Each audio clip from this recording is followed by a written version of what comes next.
എൻ്റെ അഭിപ്രായത്തിൽ ഈ കുട്ടികൾ മയക്കുമരുന്ന് ഉപയോഗിച്ചു, അതായത് കഞ്ചാവ് ഉപയോഗിച്ചു, അതിൻ്റെ അളവ് ഇത്ര എന്നുള്ളത് എങ്ങനെയാണ് ആ വാർത്ത നൽകപ്പെടുന്നത്? അത് യു പ്രതിഭയുടെ മകനായതുകൊണ്ടാണ് ഒരുപക്ഷെ ഈ രൂപത്തിൽ അത് ആഘോഷിക്കപ്പെട്ടത് എനിക്ക് തോന്നുന്നു. യു പ്രതിഭ ഒരു MLA, ശരിക്കും പൊതുപ്രവർത്തകർക്ക് ബാക്കിയുള്ളവർക്ക് മാതൃകയാവുന്ന ഒരു ജീവിതം കൊണ്ടുവരേണ്ടതുണ്ട്, അല്ലെങ്കിൽ അവരുടെ ജീവിതം ആ രൂപത്തിൽ അങ്ങനെ പ്രവർത്തിക്കേണ്ടതുണ്ട്. അവരുടെ കുടുംബവുമായി ബന്ധപ്പെട്ടൊക്കെ ഇത്തരം പ്രശ്നങ്ങൾ ഉണ്ടാകുമോ എന്നുള്ളത് അവർ തന്നെ പരിശോധിക്കേണ്ട ഒരു കാര്യമാണ്. അങ്ങനെ വളരെ സൂക്ഷിച്ചൊക്കെ ജീവിക്കേണ്ടി വരും പൊതുപ്രവർത്തകർ. പക്ഷേ ഒരു കുട്ടിയാണ് എന്ന് പറയുമ്പോൾ കുട്ടി 18 20 ആണെങ്കിലും അതിന് കുട്ടി എന്ന പ്രായത്തിൽ തന്നെയാണ് പെടുത്തുന്നത്. അവർ ഒരു മയക്കുമരുന്ന് ഉപയോഗിച്ചു എന്ന് തന്നെ കരുതുക. അതിൻ്റെ അളവ് കുറവോ കൂടുതലോ ആകട്ടെ, മയക്കുമരുന്ന് ഉപയോഗിക്കുകയാണെങ്കിൽ അവരുടെ പേര് വിവരങ്ങൾ അവരുടെ ഫോട്ടോ സഹിതം കൊടുക്കുമ്പോൾ അവർ ആ മയക്കുമരുന്ന് ഉപയോഗത്തിൽ നിന്ന് പുറത്തു കടക്കുകയാണോ യഥാർത്ഥത്തിൽ ചെയ്യുക, അതല്ലെങ്കിൽ മറ്റേതെങ്കിലും വലിയ തീരുമാനത്തിലേക്ക്, മോശം തീരുമാനത്തിലേക്ക് പോവുകയാണോ ചെയ്യുക എന്നൊരു വിഷയമുണ്ട്. ആത്യന്തികമായി ഇങ്ങനെയുള്ള വാർത്തകൾ കൈകാര്യം ചെയ്യുമ്പോൾ, അല്ലെങ്കിൽ ആത്യന്തികമായി ഈ വിഷയം കൈകാര്യം ചെയ്യുമ്പോൾ അതിൽ നിന്നും അവരെ പുറത്തേക്ക് കടത്തുക, അതിൽ നിന്നും ലഹരി ഉപയോഗത്തിൽ നിന്നും അവരെ പുറത്തേക്ക് കടത്തുക എന്ന തീരുമാനത്തിനാകണം പ്രാധാന്യം നൽകേണ്ടത്. സർക്കാരിനെ സംബന്ധിച്ച് ഈ ലഹരി വിമുക്ത പരിപാടികൾ, ഒരുപാട് പരിപാടികൾ നടത്തുന്നുണ്ട് സർക്കാർ. എക്സൈസ് വകുപ്പ് നടത്തുന്നുണ്ട്, വിവിധ വകുപ്പുകളുടെ സഹായത്തോടു കൂടി തന്നെ നടത്തുന്നു, മാധ്യമങ്ങളുടെ പിന്തുണയോടുകൂടി തന്നെ നടത്താറ്. മാധ്യമങ്ങളിലും ചില പരിപാടികൾ നടത്താറുണ്ട്. ഞാൻ മുമ്പ് പ്രവർത്തിച്ച മാധ്യമത്തിൽ ഒരു ദിവസം മുഴുവൻ ലഹരി വിമുക്ത പരിപാടികൾ, അതുമായി ബന്ധപ്പെട്ട് ഒരുപാട് എക്സൈസ് ഉദ്യോഗസ്ഥർ അവിടെ ചർച്ചയ്ക്ക് വന്നിരുന്നു. അവർ പറയുന്ന പ്രകാരം ഒരുപാട് സ്കൂളുകളിൽ ഇത് എത്തുന്നത് ഈ ചെറിയ ചെറിയ പെട്ടിപ്പിടികൾ, സ്കൂളിനടുത്തുള്ള പെട്ടിപ്പിടികളിൽ മിഠായിയിലാണ്. അത് ആ മിഠായി അവർ കൊണ്ട് കാണിച്ചു തന്നു. നമുക്ക് കളേർഡായിട്ടുള്ള മിഠായികൾ, നീളത്തിലുള്ള മിഠായി കണ്ടു കഴിഞ്ഞാൽ കൗതുകം തോന്നും. അത് കണ്ട് കുട്ടികൾ വാങ്ങും.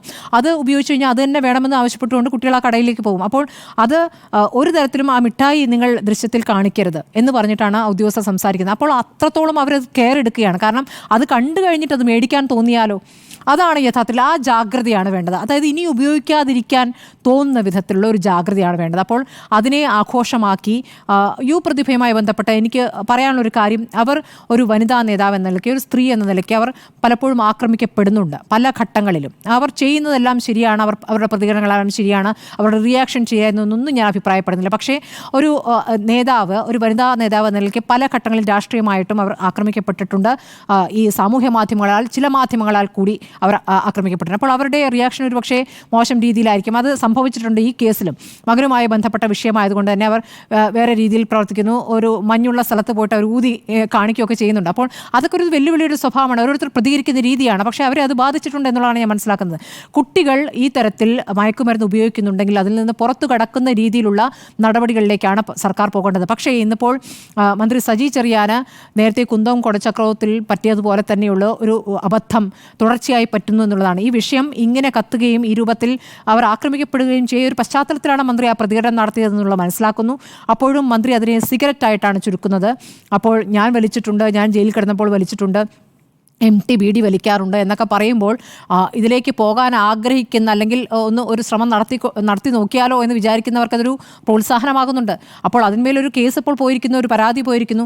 അപ്പോൾ അതിൻ്റെ ഗൗരവം കൂടി മന്ത്രി അതിൽ കാണേണ്ടതായിരുന്നു എന്നുള്ളതാണ്. ഇപ്പോൾ ഇന്ന് മനോരമയിൽ കോളത്തിൽ ശ്രീ സക്രി എഴുതിയിരിക്കുന്ന കോളത്തിൽ കേരളത്തിൻ്റെ തീക്കിളി എന്നുള്ളത്, കേരളത്തിൽ ലഹരിമരുന്ന് ഉപയോഗിക്കുന്നവരുടെ ലോകം വളരുകയാണ് എന്നുള്ളതാണ്. അദ്ദേഹം തന്നെ മനസ്സിലാക്കിയിരിക്കുന്ന കണക്കുകൾ പ്രകാരം തലസ്ഥാനത്ത് മാത്രം 300% ലഹരിമരുന്ന് വിൽപ്പനയിൽ വർധനയുണ്ടായി. 300% വിൽപ്പനയിൽ വർധനയുണ്ടാക്കി. അപ്പോൾ അതായത് ലഹരി മരുന്ന് ഉപയോഗത്തെക്കാൾ കൂടുതൽ അത് വരുന്ന വഴി, അതിൻ്റെ വിൽപ്പന, അതിനെ കുട്ടികളെ ഉപയോഗിച്ച് അത് വിൽക്കാനുള്ള ശ്രമങ്ങൾ, സ്കൂളുകളിലേക്ക് ഇത് പഠനം. ഇപ്പോൾ സ്കൂളുകളിൽ നടത്തിയിരിക്കുന്ന അവബോധ പരിപാടികളിൽ നിന്നാണ് ഈ കണക്ക് കിട്ടുന്നത്.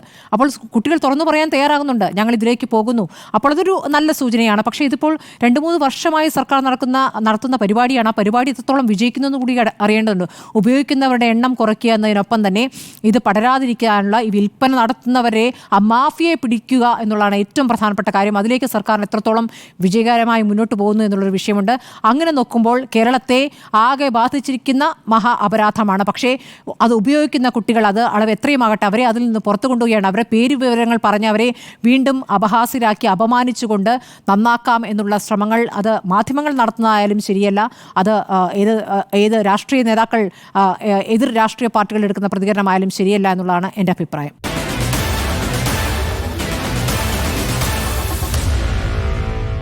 Meet the editors.